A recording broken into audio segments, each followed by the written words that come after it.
नमस्कार प्यारे बच्चों, दोहरा क्लासेस परिवार में एक बार पुनः आप सभी साथियों का स्वागत है।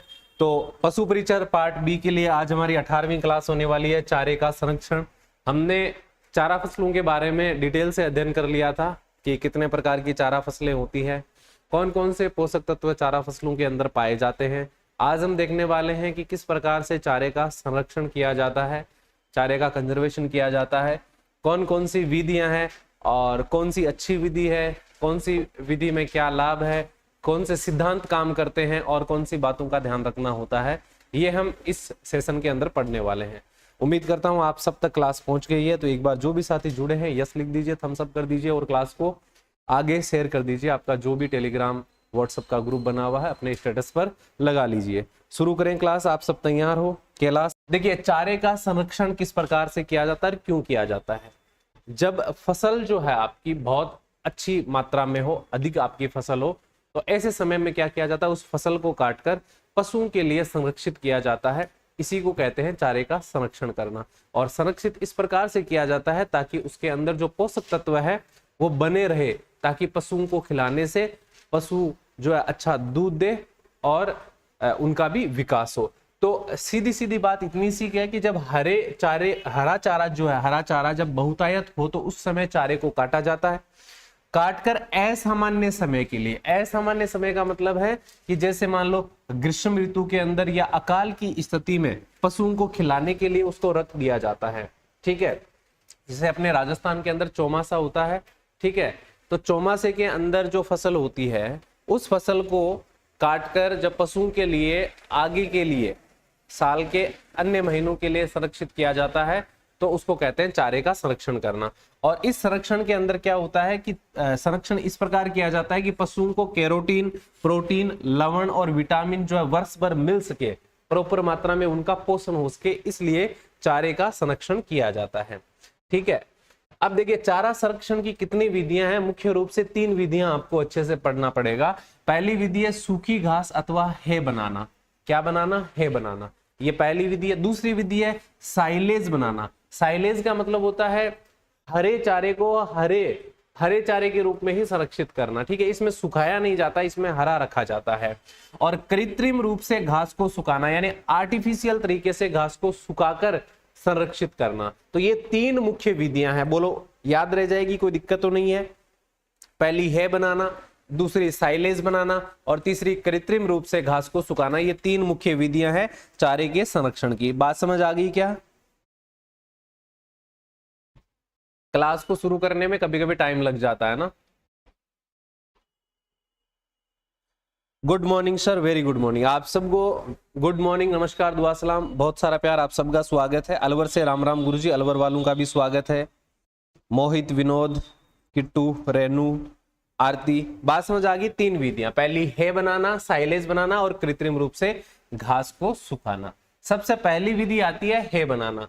हे किस प्रकार से बनाया जाता है? हे बनाना मतलब घास को सुखाकर संरक्षित करना। तो इस प्रकार से जो घास है उसको पूले बनाकर, हम क्या बोलते हैं मारवाड़ी में पूले बोलते हैं। जैसे बाजरे की जो फसल होती है उसकी कड़ब काटते हैं, कड़ब काटकर उसको बांधते हैं, उसको पूला बोलते हैं।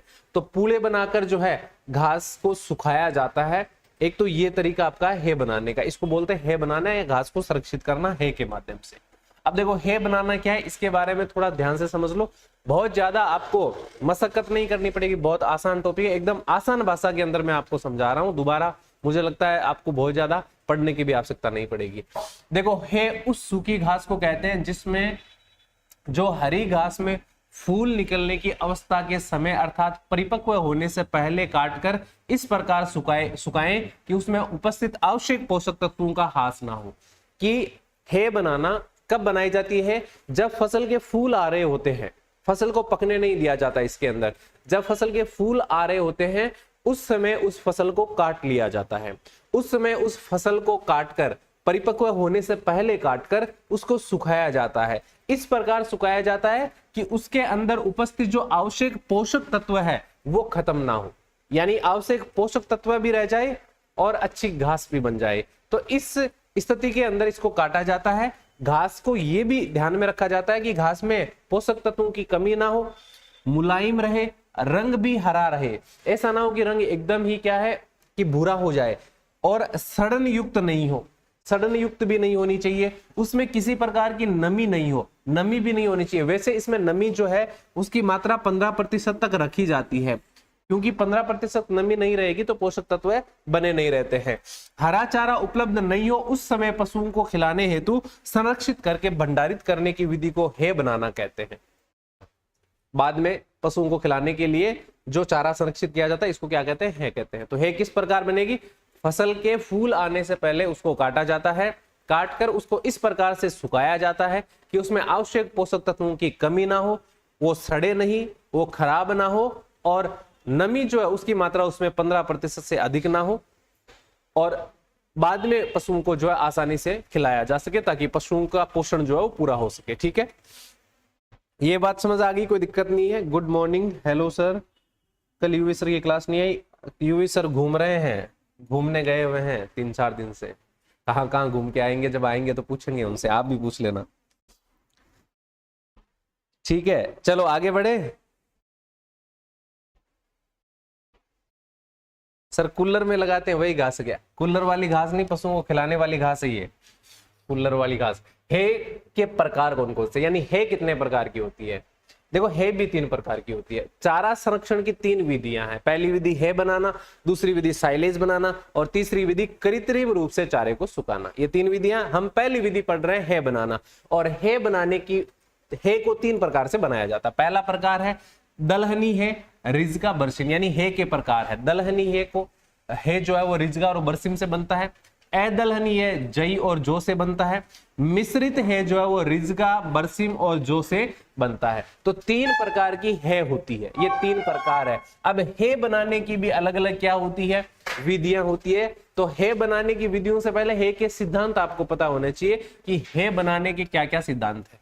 अब देखो है बनाने के सिद्धांत में नंबर 1 है, सबसे अच्छी है जई से तैयार की जाती है। आपसे पूछेगा कि सबसे अच्छी है किससे बनाई जाती है, तो जई से बनाई जाती है। सबसे अच्छी दलहनी है जो है वो रिजगा से बनती है।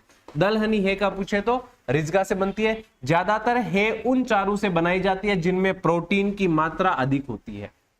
ऐसी फसलों की है ज्यादा बनाई जाती है जिनमें प्रोटीन अच्छी मात्रा में होता है, जैसे कि रिजगा, बरसिम, लोबिया और काउपी। ये वो फसलें हैं जिनमें प्रोटीन ज्यादा रहती है, तो इनकी ज्यादा है बनाई जाती है।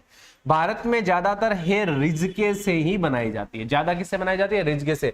लेकिन ज्यादा अच्छी किसकी होती है, जई की होती है। ठीक है, आगे बढ़िए, बात समझ आ गई होगी, एकदम सिंपल है के लिए चारे फसल को काटते समय यह ध्यान रखना चाहिए कि फसल ज्यादा पुरानी नहीं हो, फसल बहुत पुरानी नहीं होनी चाहिए, अर्थात उसे फूल आने से पहले की अवस्था में काटते हैं, क्योंकि इस समय फसल के अंदर अधिकतम पोषक तत्व उपलब्ध रहते हैं और उनको बनाए रखने के लिए फूल आने से पहले ही फसल को काटा जाता है और फिर उसकी है बना ली जाती है। ठीक है, चलिए अब देखिए है बनाने की कितनी विधियां, है बनाने की भी अलग अलग विधियां आपको पढ़ना है। है बनाने की विधियों की बात करें तो है बनाने की विधियों में सबसे पहले मैदानी विधि। मैदानी विधि में कैसे है बनाया जाता है, जरा सोचो पहले, जैसे नाम सुना आपने मैदानी विधि, तो मैदानी विधि सुनते ही आपके दिमाग में क्या आया कि किस प्रकार से है बनाई जाएगी। तो मैदानी विधि के अंदर क्या होता है कि इस विधि में चारे को फूल आने की पूर्व अवस्था में काटकर खुले मैदान में सुखाया जाता है। मैदानी विधि में चारे को काटकर, फसल को काटकर खुले मैदान में सुखाया जाता है। 3 से 4 दिन के बाद जब नमी 15% हो जाए, जब सूखते सूखते नमी जो है वो 15% तक हो जाए, तो उस समय इकट्ठा करके संरक्षित कर लिया जाता है। इसी विधि को क्या कहता है, मैदानी विधि कहते हैं। ठीक है, तो मैदानी विधि के अंदर 3 से 4 दिन तक चारे को सुखाया जाता है। जब नमी 15% रह जाती है तब उसको संरक्षित कर दिया जाता है। बोलो समझ में आ गई ये बात। विकास, जोगी, मंजू, विनोद, सत्यवान, अच्छू, बात समझ आ गई, कोई दिक्कत नहीं है।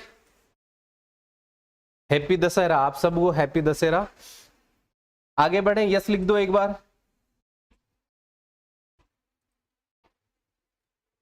पंद्रह % नमी और 3 से 4 दिन सुखाया जाता है। अगली विधि है बाढ़ पर सुखाना। किस पर सुखाना, बाढ़ पर। बाढ़ तो आप जानते हो ना सब लोग, बाढ़ किसको बोलते हैं, खेत के चारों और जो बाउंड्री होती है ना उसको बाढ़ बोलते हैं। ठीक है, चलिए अब देखो इसके अंदर क्या होता है। इस विधि में किसी चारे की फसल को काटकर खेत की बाढ़ पर सुखा दिया जाता है और इकट्ठा करके संरक्षित कर दिया जाता है। वेरी सिंपल, बाढ़ जो होती है खेत की, उस पर फसल को काट कर सुखा दिया जाता है और बाद में जब 15% नमी रहती है उस समय उसको इकट्ठा करके संरक्षित कर दिया जाता है। इसको बोलते हैं बाढ़ पर सुखाना विधि। ठीक है, Vinita Chauhan good morning, very good morning. चलो आगे बढ़ो। पुल्ला विधि, पुल्ला विधि किसको कहते हैं? इस विधि में फसल को काटकर छोटे छोटे पुल्ले बना लिए जाते हैं। पुल्ले जानते हो ना? अरे पूड़ा, आप पूड़ा बोला मारवाड़ी के माइन। ठीक है, तो पुल्ले बना लिए जाते हैं, उन्हें धूप में सुखाया जाता है। इस विधि में हर 6 घंटे के बाद पुल्ले की साइट बदल दी जाती है। ऐसा सवाल पूछ लेगा आपसे कि हे बनाने की पुल्ले विधि के अंदर जो पुल्ले बनाए जाते हैं उनको प्रत्येक कितने घंटे के बाद में बदला जाता है, साइट बदली जाती है? तो 6 घंटे के बाद, यानी पलटना, सुखाने के लिए उनको पलटा जाता है। जैसे जब फसल के फूल आ रहे होते हैं उस समय उसको काट लिया जाता है, उस समय एकदम वो हरी होती है, फिर उसके पुल्ले बना दिए जाते हैं, पुल्ले बनाकर उनको सुखाया जाता है। हर 6 घंटे बाद में जो पुल्ले होते हैं उनकी साइड बदली जाती है ताकि वो अच्छे से सूख जाए, और उसके बाद में देखा जाता है कि जब उसमें 15% नमी बचती है उस समय उसको इकट्ठा करके संरक्षित कर लिया जाता है। इसको बोलते हैं पुल्ला विधि। बताओ, समझ आ गई?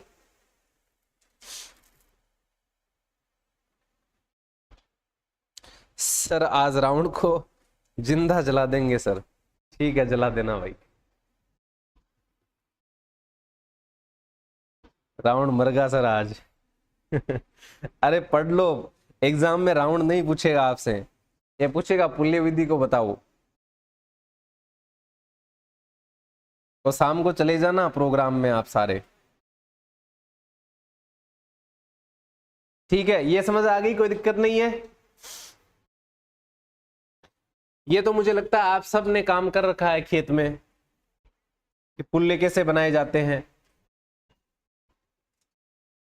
चलो आगे बढ़ते हैं। आगे देखिए, मकान अथवा पशुशाला की छत पर घास को सुखाना है, ये भी एक है बनाने की विधि के अंदर शामिल है।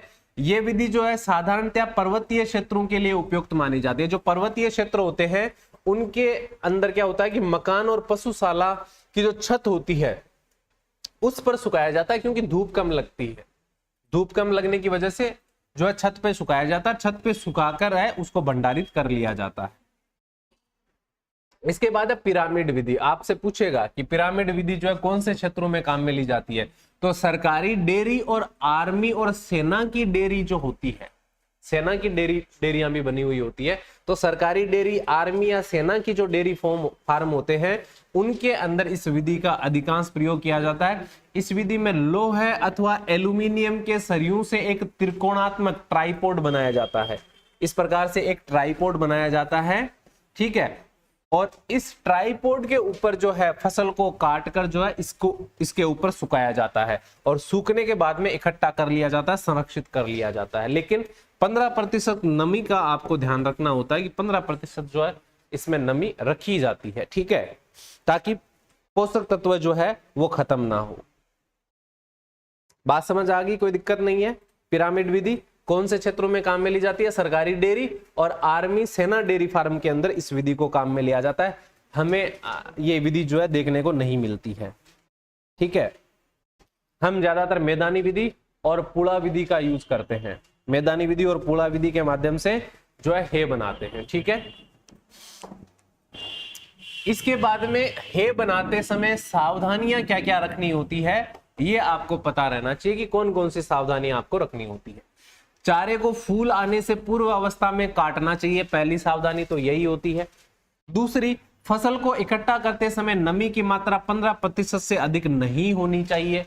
नमी की मात्रा जब आप हे बनाते हो तो उस समय जब सुखाकर इकट्ठा करते हो तो उस समय नमी जरूर चेक करनी चाहिए। 15% से ज्यादा नमी नहीं रखनी है, क्योंकि अधिक नमी की उपस्थिति में फसल में फफूंद लगने का खतरा रहता है। अगर नमी 15% से ज्यादा होगी तो उसके अंदर क्या लग जाएगा? फफूंद लग जाएगा, जिस वजह से वो क्या हो जाएगी? खराब हो जाएगी।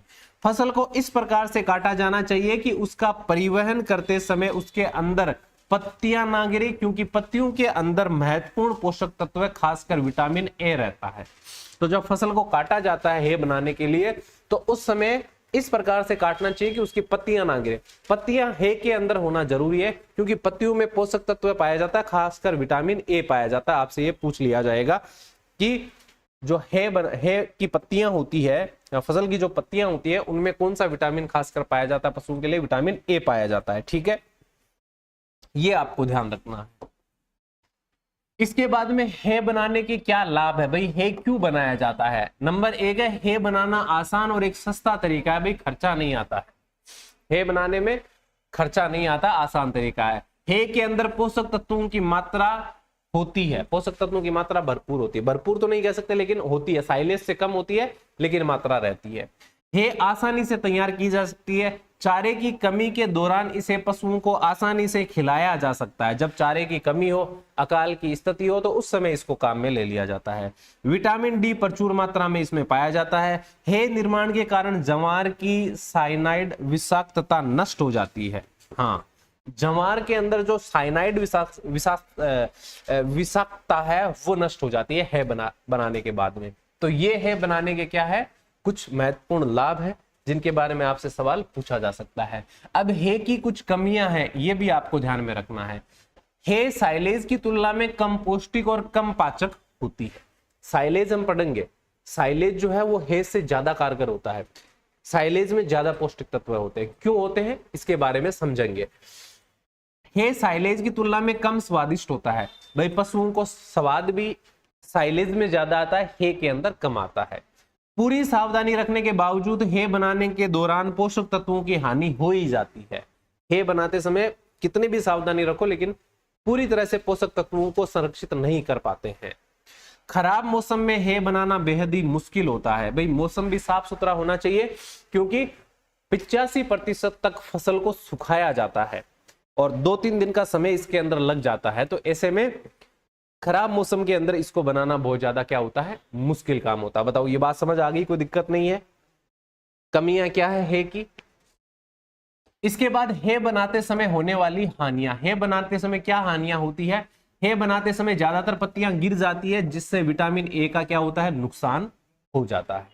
इसके बाद में सूर्य के प्रकाश में सुखाने से चारे में विटामिन ए की मात्रा 80% तक कम हो जाती है। तो आपसे पूछेगा कि हे बनाते समय जो फसल है उसको सूर्य के प्रकाश में सुखाया जाता है, ऐसी स्थिति में कितने प्रतिशत तक विटामिन की कमी हो जाती है? तो 80% जो है, परसेंटेज जो है कमी हो जाती है। ठीक है, ये आपको ध्यान रखना है। इसके बाद में फसल को सुखाकर इकट्ठा करते समय धूल और मिट्टी भी साथ में आ जाती है जिससे जो है उसकी गुणवत्ता क्या हो जाती है, कम हो जाती है।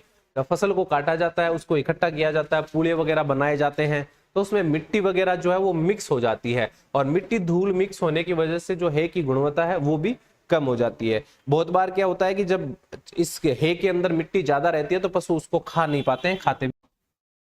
चारे संरक्षण की दूसरी विधि है साइलेज बनाना, साइलेज मेकिंग, साइलेज का निर्माण करना। क्या होता है, नियंत्रित किण्वन के द्वारा गीले हरे चारे का संरक्षण करना ही क्या होता है, साइलेज कहलाता है। ठीक है, नियंत्रित किण्वन विधि के द्वारा हरे चारे का संरक्षण किया जाता है। जैसे हे बनाने में सूखे चारे का संरक्षण कर रहे थे, उसमें 15% नमी रखनी होती है और इसके अंदर जो हरे चारे का संरक्षण किया जाता है, इसमें चारे को सुखाया नहीं जाता है, इसमें नमी को रखा जाता है, इसमें नमी का महत्व होता है। देखिए यहां पर जैसा कि आप देख रहे हो साइलो, साइलो क्या होता है, साइलो वह उपकरण या स्थान है जहां पर साइलेज बनाया जाता है। साइलो के बारे में आपसे सवाल पूछा जा सकता है। देखिए साइलो के अंदर 2-3 प्रकार की विधियां आती है। एक तो होती है पिट विधि, ठीक है, यानी गड्ढा खोदकर जो है, एक सर्कल गड्ढा खोदकर जो है, गोल गड्ढा खोदकर साइलेज बनाया जाता है। एक खाई विधि आती है, जैसे इसके अंदर आप देख सकते हैं यहाँ पर जो है ये खाई सी बनाई हुई है, इसके अंदर जो हरा चारा है उसको ये जमाया जा रहा है क्योंकि इसमें एयर स्पेस नहीं रहता है। तो ये दूसरा प्रकार है साइलेज बनाने का। ये पहला हो गया, ये दूसरा हो गया। तीसरी विधि है जिसके अंदर टावर के अंदर जो है, जिस प्रकार से अनाज का संरक्षण किया जाता है उसी प्रकार से साइलेज का भी, हरे चारे का भी संरक्षण साइलेज बनाकर किया जाता है। तो ये 3 विधियां हैं जिसमें एक टावर विधि है, एक पिट विधि है और एक खाई बनाकर साइलेज बनाया जाता है। एक बेग बनाकर भी, बेग के अंदर भी जो है आजकल बेग आने लग गए हैं, तो बेग के माध्यम से भी साइलेज बनाया जाता है, जिसमें बेग के अंदर जो है हरे चारे को भरा जाता है और पूरी प्रक्रिया के माध्यम से साइलेज बनाया जाता है, तो वो भी शामिल है। तो साइलेज और साइलो आपको दोनों बातें समझ में आ गई। साइलेज का मतलब है हरे चारे का संरक्षण करना। संरक्षित किण्वन के द्वारा गीले चारे का या हरे चारे का संरक्षण करना ही क्या होता है, साइलेज होता है। साइलो एक स्थान या उपकरण जहां पर साइलेज को संरक्षित किया जाता है या साइलेज को बनाया जाता है। ठीक है, इसके बाद में देखिए साइलेज बनाने के सिद्धांत क्या है। देखिए साइलेज बनाने हेतु फसल साइलो में डालने के पूर्व इतना सुखाया जाता है कि उसमें 70% नमी रह जाए। नंबर 1 सवाल यही से पूछेगा कि साइलेज बनाने के लिए घास में नमी की आवश्यकता कितनी रहती है, तो 70% रहती है। 70% तक जो है आपके हरे चारे के अंदर नमी होना जरूरी है साइलेज बनाने के लिए, क्योंकि अधिक नमी की उपस्थिति में ही किण्वन प्रक्रिया सही तरीके से हो सकती है। क्योंकि अगर नमी होगी तभी उसमें किण्वन होगा, अन्यथा जो किण्वन है वो नहीं होगा। साइलेज की गुणवत्ता की जांच के लिए फिलिंग इंडेक्स का यूज किया जाता है। फिलिंग इंडेक्स होता है जिसके माध्यम से साइलेज की जो गुणवत्ता है उसको चेक किया जाता है। तो साइलेज की गुणवत्ता चेक करने के लिए आपसे पूछेगा कि किसका प्रयोग किया जाता है, तो फिलिंग इंडेक्स का यूज किया जाता है। ये भी सवाल बन सकता है। तो इस स्लाइड से 2 चीजें आपको ध्यान में रखना, 70% चारे में नमी होनी चाहिए, यानी हरे चारे के अंदर 70% नमी होना जरूरी है किण्वन करने के लिए। दूसरा, उसकी गुणवत्ता चेक करने के लिए जो है फिलिंग इंडेक्स का यूज किया जाता है। ये 2 चीजें समझ आ गई। एक बार फटाफट यस लिख दो, सारे एक्टिव हो गए हो तो सारे एक बार यस लिख दो। जय श्री कृष्णा गुरुदेव, जय श्री कृष्ण। आप सबको गुड इवनिंग, नमस्कार, दुआ सलाम, बहुत सारा प्यार, आप सबका स्वागत है धोरा क्लासेज आपके अपने परिवार में। हम पढ़ रहे हैं पशु परिचर पार्ट बी और आज हमारी 19वीं या 20वीं क्लास है, एग्जैक्टली मुझे याद नहीं है। बाकी सभी क्लासें आपको एक प्लेलिस्ट में मिल जाएगी। लगातार मुझे लगता है आप लोगों की अच्छी तैयारी हो रही है, तो आप ऐसे ही जुड़े रहें। सेशन को आप जरूर अन्य साथियों के साथ में शेयर कर दें, जो भी आपके साथी तैयारी करने में लगे हुए हैं, ताकि वो भी जुड़ सके, वो भी क्लास को देख सके। बहुत सारे बच्चे ऑफलाइन क्लास देखते हैं, बाद में देखते हैं, क्लास को लाइव नहीं देखते हैं, तो वो बच्चे कमेंट करके जरूर बताएं आप क्लास को लेकर क्या सोचते हैं। ठीक है, बढ़िया से आपकी तैयारी हो रही है ना, कोई दिक्कत तो नहीं है। अलवर से राम राम गुरु जी, राम राम जी, स्वागत है सर जी। मैं आगी जी देखी को नहीं, दिखोगे कोई नहीं, नाम दिखेगा मेरे को तो मैं नाम देख लूंगा। बाकी मुझे ये बताओ कि ये समझ में आ गया, 2 चीजें समझ आ गई। साइलेज के लिए 70% हरे चारे में नमी होना जरूरी है। साइलेज की गुणवत्ता चेक करने के लिए फिलिंग इंडेक्स का यूज किया जाता है। चलिए जी आगे बढ़िए। साइलेज बनाने की विधि और साइलेज में होने वाले रासायनिक परिवर्तन जो है ना, ये बड़े जरूरी है, क्योंकि साइलेज के अंदर बहुत सारे जो है रासायनिक परिवर्तन होते हैं। तो यहां से सवाल बहुत अच्छा आपसे पूछा जा सकता है। तो नंबर 1 पर बात करें तो हरे चारे को काटकर इतना सुखाया जाता है कि उसमें 70% नमी रह जाए, ये हमने देख लिया। उस चारे को छोटे छोटे टुकड़ों में काटा जाता है और इसे साइलो में इस तरह से भर दिया जाता है कि किसी तरह का एयर स्पेस या वायु कोष ना रहे। तो साइलो के अंदर किसी प्रकार का जो है वायु कोष या एयर स्पेस नहीं होना चाहिए, हवा बिल्कुल भी नहीं होनी चाहिए। ऐसी जगह ना रह जाए जहां पर हवा रह जाए, क्योंकि जगह रहेगी तो हवा रहेगी। तो एयर स्पेस या वायु कोष जो है साइलो के अंदर नहीं होना चाहिए। ठीक है, तो साइलेज भरने के बाद में, साइलो भरने के बाद में जो है उसको एयर टाइट ढक्कन से बंद कर दिया जाता है।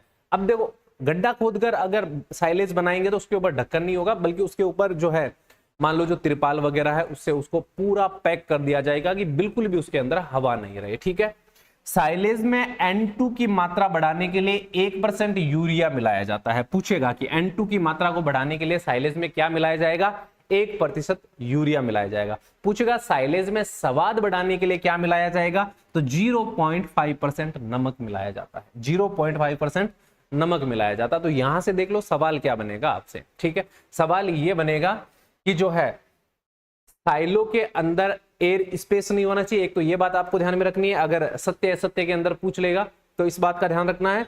दूसरा जो है साइलेज के अंदर जो है N2 की मात्रा बढ़ाने के लिए 1% यूरिया को मिलाया जाता है, स्वाद बढ़ाने के लिए 0.5% नमक मिलाया जाता है। तो नमक साइलेज में कितना मिलाया जाता है ये पूछेगा, तो 0.5% जो नमक है वो मिलाया जाता है। और क्यों, ताकि स्वाद बढ़ जाए, ताकि जो पशु है वो चाव से उसको खा सके। स्वाद अगर अच्छा होगा तो वो अच्छे से खाएंगे। ठीक है, इसलिए आगे देखिए, साइलो में साइलेज को बढ़ाने में कम से कम 21 दिन लगते हैं। कितने दिन लगते हैं, 21 दिन लगते हैं। कितने दिन, 21 दिन लगते हैं। तो टाइम आपसे पूछेगा कि साइलेज बनने में कितना समय लगता है, तो 21 दिन का कम से कम समय लगता है। साइलो के अंदर हरे चारे में से 1-2 दिन तक तो O2 गैस निकलती है। पूछेगा कि साइलो से हरे चारे में से 1-2 दिन के लिए कौन सी गैस निकलती है, तो O2 निकलती है, परंतु 2 दिन बाद CO2 का निर्माण शुरू हो जाता है। 2 दिन तक तो O2 गैस जो है वो निकलेगी, उसके बाद CO2 का निर्माण शुरू हो जाएगा और अवायवीय वातावरण उसके अंदर बनने लग जाएगा। अवायवीय वातावरण बनने लग जाएगा, जिससे क्या होगा, इस वातावरण में जीवाणु का निर्माण शुरू हो जाएगा। ठीक है, जब CO2 का निर्माण शुरू होगा, अवायवीय वातावरण बन जाएगा, तो साइलो के अंदर जो है जीवाणु का निर्माण इसमें शुरू हो जाएगा। उसके बाद देखो क्या होगा, ये जो जीवाणु बनते हैं, ये जीवाणु कार्बोहाइड्रेट को लैक्टिक अम्ल में 90% तक परिवर्तित कर देते हैं। यहां से सवाल आपसे पूछा जा सकता है कि जो साइलो के अंदर जीवाणु बनते हैं वो कार्बोहाइड्रेट को कौन से अम्ल में बदलते हैं, तो लैक्टिक अम्ल में बदलते हैं। कितने प्रतिशत तक, 90% तक जो है जो कार्बोहाइड्रेट बनता है उसको लैक्टिक अम्ल में परिवर्तित कर देते हैं। ठीक है, जो कि साइलेज में अधिकतम होता है। ये साइलेज में क्या होता है, अधिकतम होता है। कुछ मात्रा में एसिटिक अम्ल और फॉर्मिक एसिड का भी निर्माण होता है। ठीक है, तो साइलो के अंदर देखा जाए तो लैक्टिक अम्ल, एसिटिक अम्ल, फॉर्मिक एसिड का निर्माण होता है। ये कुछ एसिड है जिनका साइलो के अंदर साइलेज में निर्माण होता है, तो इनका आपको विशेष ध्यान रखना है। यहां से सवाल आपका बन सकता है। ठीक है, चलिए क्या बताया मैंने ये बताया कि जो जीवाणु होते हैं वो कार्बोहाइड्रेट को लैक्टिक अम्ल में बदलते हैं, 90% तक बदल देते हैं। बाकी जो है कुछ मात्रा में एसिडिक अम्ल बनता है और फॉर्मिक एसिड बनता है। ठीक है, ये सवाल आपसे पूछा जा सकता है। 21 दिन तक जो है साइलेज बनने की पूरी प्रक्रिया चलती है और O2 जो है 2 दिन तक निकलती है। 2 दिन के बाद में जो है CO2 का निर्माण शुरू हो जाता है। ठीक है, आगे आ जाइए। ऐसी फसलें जिनमें घुलनशील शर्करा की मात्रा जो है कम होती है, उन फसलों को साइलेज बनाते समय 3 से 3.5% सीरा मिलाया जाता है। भाई कुछ फसलें ऐसी होती है जिनके अंदर जो शर्करा है उसकी मात्रा जो है कम होती है, तो उन फसलों के अंदर जो है साइलेज बनाते समय 3 से लेकर 3.5% तक क्या मिलाया जाता है, सीरा मिलाया जाता है, ताकि साइलेज जो है वो गुणवत्ता वाला बने, साइलेज अच्छा बने। ठीक है, तो पूछेगा कि साइलेज के अंदर जो है सीरा कितने प्रतिशत तक मिलाया जाता है, तो आप कहोगे 3 से लेकर 3.5% तक सीरा मिलाया जाता है। इन जीवाणु के द्वारा कुछ मात्रा में एल्कोहल का भी निर्माण होता है। अरे भाई साहब, क्या बनता है, एल्कोहल बनता है। एल्कोहल क्या होता है, शराब होती है। एल्कोहल क्या होता है, शराब। तो एल्कोहल भी बनता है। एल्कोहल बनने से क्या होता है कि साइलेज के अंदर जो है सुगंध आने लग जाती है। किसकी, एल्कोहल की। एल्कोहल की जो सुगंध है वो गंध आने लग जाएगी पशुओं की, जिससे क्या होता है कि पशु उसको पसंद करते हैं। भाई पशु भी तो चॉइस रखते हैं ना, तो एल्कोहल वाली जो गंध होती है, सुगंध होती है, वो पशुओं को पसंद आती है, जिससे कि पशु उसको अच्छे से खाने लग जाते हैं। तो कुछ मात्रा में एल्कोहल का निर्माण होता है। बाद में ये जीवाणु प्रोटीन में भी काम करते हैं। बाद में ये जो जीवाणु बनते हैं साइलेज के, ये प्रोटीन में काम करते हैं। प्रोटीन को पहले ये अमीनो एसिड में बदलते हैं, बाद में ये लैक्टिक अम्ल में परिवर्तित कर देते हैं। तो ये भी ध्यान में रखना है कि जो जीवाणु है वो रासायनिक परिवर्तन में बहुत अहम भूमिका निभाते हैं। तो आगे चलकर जो है, पहले मैंने बताया आपको कि जो है फॉर्मिक एसिड बनता है, ठीक है, और उसके बाद में ये आगे चलकर एल्कोहल जो है उसकी एल्कोहल की मात्रा भी इसमें बनती है, जिससे सुगंध आती है। उसके बाद में ये जो जीवाणु होते हैं ये प्रोटीन को पहले अमीनो एसिड में और बाद में लैक्टिक एसिड में बदलने का कार्य भी करते हैं। ठीक है, इसके बाद आगे देखिए, यहां तक की बात समझ आ गई, कोई दिक्कत तो नहीं है।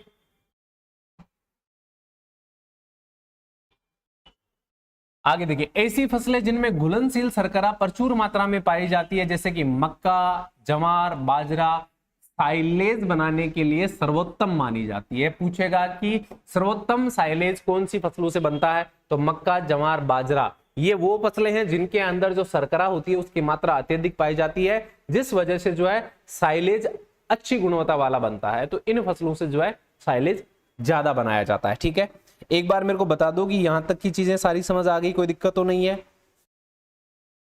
पशु भी एल्कोहल, एल्कोहल मतलब सुगंध लेते हैं, एल्कोहल तो कौन पिलाएगा उनको। बात समझ आ गई, कोई दिक्कत नहीं है। आरती, क्वीन, विनोद, हरी, अच्छू, बिट्टू, विनोद, यस लिख दो एक बार सारे। ध्यान रखना, मक्का जवार बाजरा से अधिकांशतः साइलेज बनाया जाता है। ये वो फसलें हैं जिनके अंदर क्या पाई जाती है, शर्करा की मात्रा अधिक पाई जाती है। तो ये भी ध्यान रखना है कि इन फसलों के अंदर शर्करा की मात्रा अधिक पाई जाती है, इसलिए इनसे साइलेज का निर्माण किया जाता है। ठीक है ना, बात समझ आ गई, कोई दिक्कत नहीं है? यस सर, ओके ठीक है। युवा दिलों की धड़कन, बात समझ आ गई क्या? अलवर से राम राम गुरुजी, अलवर वालों का स्वागत है। ये बात समझ आ गई, चलो आगे बढ़ते हैं। आगे देखिए, साइलो जो है वो 3 प्रकार के होते हैं, जैसा कि मैंने आपको सबसे पहले पिक्चर में बताया था। पहला होता है पिट साइलो। इंडिया के अंदर सबसे ज्यादा ये साइलो बनाया जाता है। पिट साइलो में क्या होता है, ये जमीन में गड्ढा बनाया जाता है जिसका व्यास जो है वो 3 मीटर होता है। व्यास जो है ना, चौड़ाई जो गोल होता है वो 3 मीटर व्यास वाला होता है। गहराई 3.54 मीटर तक होती है, यानी 3.5 मीटर तक इसकी गहराई होती है गड्ढे की। भारत में साइलेज बनाने के लिए सामान्यतः पिट साइलो का यूज किया जाता है। ठीक है, ये आपको ध्यान रखना। पिट साइलो भारत में सर्वाधिक प्रचलन में है साइलेज बनाने के लिए। व्यास कितना, 3 मीटर, गहराई कितनी, लगभग 3.5 मीटर तक इसकी गहराई होती है। दूसरा है टावर साइलो। टावर साइलो मैंने आपको बताया था ना अभी। टावर साइलो क्या होता है, ये जमीन के ऊपर बनाया जाता है, जिसका जो व्यास है वो 3 मीटर होता है। जमीन के ऊपर बनता है, इसका व्यास भी 3 मीटर होता है, गोल होता है। ये ऊंचाई 6 से लेकर 9 मीटर होती है। अधिकतर इसकी ऊंचाई 6 मीटर तक रखी जाती है। 6 मीटर बहुत होती है ऊंचाई, ध्यान रखना। 6 मीटर जो ऊंचाई है वो बहुत होती है। यहां पर देखिए, इस पिक्चर के अंदर देखो, इस प्रकार से जो है ये गोल जो है साइलो जो है बनाया जाता है। उनको क्या बोलते हैं, जो गोल, जिनको मारवाड़ी में बिलिये बोलते हैं ना, उनसे ये बनता है। ठीक है, इस प्रकार का काफी ऊंची हाइट होती है। साइलो अनाज का संरक्षण भी करते हैं और साइलेज भी साइलो के अंदर बनता है। तो काफी हाइट होती है इनकी, लगभग 6 मीटर तक हाइट इनकी होती है। ठीक है, इसके बाद आता है आपका खाई साइलो। कौन सा आता है, खाई साइलो। देखो, खाई साइलो की बात करें तो इसकी चौड़ाई 3 मीटर होती है।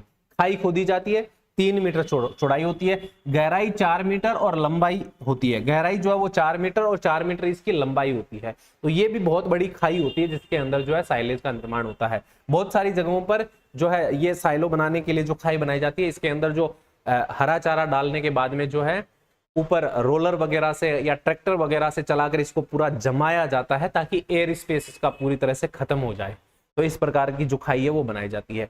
तो 3 प्रकार के जो साइलो है वो बनते हैं, किसके लिए, साइलेज बनाने के लिए। तो आपको ये पूछे कि साइलो कितने प्रकार के होते हैं, तो 3 प्रकार के साइलो होते हैं।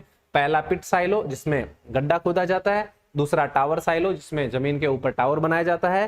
तीसरा खाई साइलो, जिसके अंदर खाई खोदी जाती है। ठीक है, कोई दिक्कत नहीं है यहां तक? चलिए जी, बहुत बढ़िया। एक बार सेशन को सारे प्यारे बच्चे शेयर कर देंगे। ठीक है, एक बार सेशन को सारे शेयर कर दो। ठीक है, अपने अपने स्टेटस पे, या जो भी आपका ग्रुप है ना, व्हाट्सएप का, टेलीग्राम का, फेसबुक का, जहां भी आप जुड़े हो वहां पर शेयर कर दो। ठीक है, यहां तक की बातें समझ में आ गई है ना? ये तीनों प्रकार के जो साइलो है वो सबको समझ में आ गए, कोई दिक्कत नहीं है? यस यस यस, ठीक है। हाँ, पिट, टावर और खाई। Yes sir, okay. चलो, कोई दिक्कत नहीं है किसी के? तो फिर आगे बढ़ते हैं। देखिए, साइलेज बनाने की उपयुक्त फसलें कौन कौन सी है। अभी हमने बात करी थी कि साइलेज नियंत्रित क्रिया के द्वारा बनाया जाता है, अतः वे फसलें जिनमें कार्बोहाइड्रेट की मात्रा ज्यादा होती है, जिनमें शर्करा की मात्रा ज्यादा होती है, उनसे साइलेज बनाया जाता है। जैसे कि मक्का, जौ, जई, बाजरा इत्यादि जो फसलें हैं, इनसे जो है साइलेज बनाई जाती है। ठीक है, ये मुख्य फसलें हैं साइलेज बनाने के लिए। आगे बढ़िए। अब यहां पर देखिए, गुणवत्ता के आधार पर साइलेज के प्रकार। थोड़ा वीडियो की क्वालिटी को बढ़ा लेना अगर आपको छोटे दिख रहे हैं तो। ठीक है, साइलेज के गुणवत्ता के आधार पर साइलेज कितने प्रकार के होंगे, तो साइलेज 3 प्रकार के। देखो, वेरी गुड साइलेज और फेयर साइलेज। देखिए, जो वेरी गुड साइलेज होगा उसका पीएच मान जो है वो 3.5 से लेकर 4.2 होगा। तो आपसे पूछेगा कि सर्वोत्तम गुणवत्ता वाला जो साइलेज होता है उसका पीएच मान बताओ, तो पीएच मान 3.5 से लेकर 4.2 आपको बताना है। यह सारणी जो है, यहां से सवाल आपसे पूछा जा सकता है, बड़ा इंपॉर्टेंट होगा, ध्यान रखना, गलत हो सकता है। गुड साइलेज जो होता है उसमें पीएच 4.2 से लेकर 4.5 तक होता है, और फेयर साइलेज जो नॉर्मल साइलेज होता है उसके अंदर 4.8 या इससे अधिक जो है उसका पीएच मान हो जाता है। तो पीएच मान आपको याद रखना है। फिर अमोनिकल नाइट्रोजन की जो मात्रा है वो आपसे पूछी जा सकती है। अमोनिकल नाइट्रोजन की मात्रा वेरी गुड साइलेज में 10% से कम होगी, गुड साइलेज में लगभग 10% होगी, और फेयर साइलेज में 20 या 20% से अधिक हो सकती है। ठीक है, तो अमोनिकल नाइट्रोजन के आधार पर वेरी गुड, गुड और फेयर साइलेज की जो मात्रा है ये आपको ध्यान में रखना है। इसके बाद में ब्यूटारिक अम्ल, ब्यूटारिक जो अम्ल है ये वेरी गुड साइलेज में भाई बिल्कुल नहीं होगा, और गुड साइलेज में बहुत कम मात्रा में होगा, और फेयर साइलेज में थोड़ा बहुत होगा। क्योंकि ये जो मात्रा, इसकी अगर मात्रा ज्यादा हो जाती है तो फिर साइलेज बिल्कुल क्या हो जाता है, बेकार हो जाता है, खराब हो जाता है। तो इसकी जो मात्रा है वो कम से कम होनी चाहिए ब्यूटारिक अम्ल की। ब्यूटारिक अम्ल का विशेष आपको ध्यान में रखना है। ठीक है, आशीष कुमार एपी पीडीएफ डाल रहे हैं, बिल्कुल डाल रहे हैं। हर कोर्स के अंदर, हर क्लास के नीचे आपको पीडीएफ मिल जाएगी। ठीक है, जो साथी पीडीएफ का कह रहे हैं वो पीडीएफ सारी आपको ऐप पर मिलेगी। ठीक है, वहां से आप देख सकते हो। और धोरा क्लासेस एप्लीकेशन को आपने इंस्टॉल नहीं किया तो ऐप आप जरूर इंस्टॉल कर लें। ठीक है, आप सबके लिए बहुत ज्यादा महत्वपूर्ण है। बात समझ में आ गई? कोई दिक्कत नहीं है? चलो जी, चलो आगे बढ़ते हैं। तो गुणवत्ता के बारे में आपको ध्यान में रखना है, पीएच मान, अमोनिकल नाइट्रोजन और ब्यूटारिक अम्ल। इसके बाद में आगे देखिए, आगे अगर बात करें तो हे और साइलेज में अंतर आपको पता होना चाहिए। हालांकि हे हम पहले पढ़ चुके हैं, पिछली क्लास में मैंने हे के बारे में आपको डिटेल से पढ़ाया है, सवाल वहां से भी आपसे पूछा जा सकता है, तो पिछला सेशन आप जरूर देख लेना। और पिछला सेशन नहीं, बल्कि अगर आप नए हैं ना तो पीछे वाले सारे सेशन आप देख लेना और चैनल को सब्सक्राइब कर लेना। ठीक है, देखिए हे और साइलेज में क्या अंतर है। परिभाषा के आधार पर बात करें तो हे सूर्य के प्रकाश में सुखाई जाती है क्योंकि हे सूखी होती है, और साइलेज गीला होता है तो अवायवीय किण्वन के द्वारा हरे चारे को लंबे समय तक संरक्षित करने का तरीका होता है आपका साइलेज। नमी की मात्रा के आधार पर क्या अंतर है कि हे में 12 से 14 बल्कि 15% तक क्या होती है, नमी होती है, और साइलेज में 60 से 70% तक क्या रखी जाती है, नमी रखी जाती है। तो नमी के आधार पर यह अंतर आपको ध्यान में रखना है। सर्वोत्तम फसल की बात करें तो हे बनाने के लिए जई और रिजका की जो फसल है यह सबसे बेस्ट होती है, और साइलेज बनाने के लिए मक्का और बाजरा की जो फसल होती है यह सबसे बेस्ट होती है। पौधे के प्रकार की बात करें तो इसमें पतला तना और मोटा तना एवं पत्तियां ज्यादा रखी जाती है। पतला और मोटा तना और पत्तियां ज्यादा रखी जाती है। इसके अंदर मोटा तना और पत्तियां कम रखी जाती है। इसमें पत्तियों का विशेष ध्यान रखना होता है के अंदर, पत्तियां गिरनी नहीं चाहिए। ठीक है, क्योंकि पत्तियों में पोषक तत्व होते हैं। और साइलेज के अंदर जो मोटा तना और पत्तियों का कम महत्व होता है। फसल काटने का उचित समय पुष्प अवस्था के साथ में फसल को काट लिया जाता है। ये मैंने कल आपको बताया था कि फूल लगने से पहले ही हे बनाने के लिए फसल को काट लिया जाता है, जबकि पुष्प अवस्था से परिपक्व अवस्था के मध्य इसमें काटा जाता है। इसमें पुष्प लगने दिए जाते हैं, फिर वो पकने वाली होती है, उससे पहले उसको काट लिया जाता है। तो फसल जो साइलेज बनाने का उचित समय होता है फसल के आधार पर, ये आपको ध्यान में रखना है कि हे में पुष्प लगते समय, लगने से पहले काट लिया जाता है और इसमें लगने के बाद में काटा जाता है। तो हे और साइलेज में ये अंतर है। इसके बाद पीएच की बात करें तो हे का पीएच मान उदासीन रखने की कोशिश की जाती है और इसका पीएच मान अम्लीय रखने की कोशिश की जाती है। इसमें अम्लीय होता है उतना ही बढ़िया साइलेज होता है, इसके अंदर क्या होता है, उदासीन रखने की कोशिश की जाती है। ठीक है, बात समझ आ गई? कोई दिक्कत नहीं है। अगर किसी को नहीं दिख रहा है तो थोड़ा वीडियो की क्वालिटी को बढ़ा लेना, बाकी इसकी पीडीएफ आपको मिल जाएगी। यहां से 100% ध्यान रखना, सवाल आने की पॉसिबिलिटी रहेगी। 100% वेरी वेरी इंपॉर्टेंट है, ये ध्यान रखना, वेरी वेरी इंपॉर्टेंट है। ये दोनों जो स्लाइड है ना, ये दोनों आपके लिए वेरी वेरी इंपॉर्टेंट है। यहां से डेफिनेटली सवाल आपका बनता है और बहुत अच्छे लेवल का सवाल बनेगा।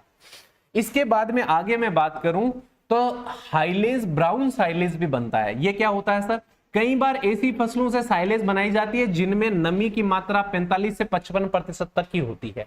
कई बार क्या होती है, ऐसी फसलें जिनमें नमी की मात्रा 45 से 55 होती है, उनसे भी साइलेज बनता है। इनको बोलते हैं हाइलेज ब्राउन साइलेज, इनको बोला जाता है। ये ब्राउन साइलेज होता है क्योंकि नमी जो है वो आधी रह जाती है। 45 से 55% नमी वाली फसलों से भी साइलेज बनाया जाता है। ये ब्राउन साइलेज कहलाता है। ठीक है, क्या कहलाता है? ब्राउन साइलेज कहलाता है। ठीक है, इसके बाद में कृत्रिम रूप से घास को सुखाना है। ये जो है हमारा तीसरा प्रकार है चारा संरक्षण का। ठीक है, ये चारा संरक्षण का तीसरा प्रकार है। चारा संरक्षण की 3 विधियां हमें ये ध्यान में रखनी है। नंबर 2 जो है साइलेज, नंबर 2 आपकी है साइलेज, और नंबर 3 जो है ये है अपनी कृत्रिम रूप से चारा सुखाना, कृत्रिम रूप से चारा सुखाना। ठीक है, ये तीसरी विधि अब हम पढ़ रहे हैं और हमारा जो टॉपिक है चारा संरक्षण ये इस विधि के साथ में पूरा हो जाएगा, कंप्लीट हो जाएगा। ठीक है, चलिए अब देखिए जरा इसमें क्या होता है। इसमें चारे की फसल को छोटे छोटे टुकड़ों में काट दिया जाता है। इसके बाद में इसे बिजली से चलने वाली गर्म हवा की भट्टियों में केवल आधा घंटा रखते हैं। बिजली से चलने वाली जो गर्म भट्टियां होती है उनमें इसको आधा घंटा रखा जाता है, हालांकि इंडिया के अंदर ये कम होता है। इस क्रिया से फसल की नमी निकाल ली जाती है तथा पौधों की पौष्टिकता भी नष्ट हो जाती है। इसमें कमी है भाई, इसमें क्या होता है, नमी निकल जाती है, पौधों की पौष्टिकता भी खत्म हो जाती है। यह विधि अधिकतर बरसिम, ल्यूरसन, दलहनी फसलों को सुखाने के लिए काम में ली जाती है। ठीक है, ज्यादातर ये दलहनी फसलों को सुखाने के लिए काम में इस विधि को लिया जाता है। ठीक है, इसके बाद में इस विधि के अंदर लाभ क्या होता है, चारा जल्दी सूख जाता है। ठीक है, क्योंकि इलेक्ट्रिसिटी से सुखाया जाता है। पौधों की पौष्टिकता इसमें बनी रहती है जबकि बहुत कम रहती है। इससे पौधों की पत्तियां आदि को कम नुकसान होता है, पौधों की पत्तियां जो है वो चिपकी हुई रह जाती है। इसके बाद में इसकी हानि क्या है, यह फसल से पानी निकालने का महंगा साधन है। इस विधि के लिए तकनीकी प्रशिक्षित व्यक्तियों की आवश्यकता रहती है, यानी अप्रशिक्षित व्यक्ति जो है कृत्रिम रूप से चारा नहीं सुखा सकते हैं। ठीक है, यह तीसरी विधि, इसमें आपको बहुत ज्यादा कुछ ध्यान देने की आवश्यकता नहीं है क्योंकि बहुत सारी चीजें इसके अंदर नहीं है। 3 विधियों के अंदर यह भी विधि आपकी शामिल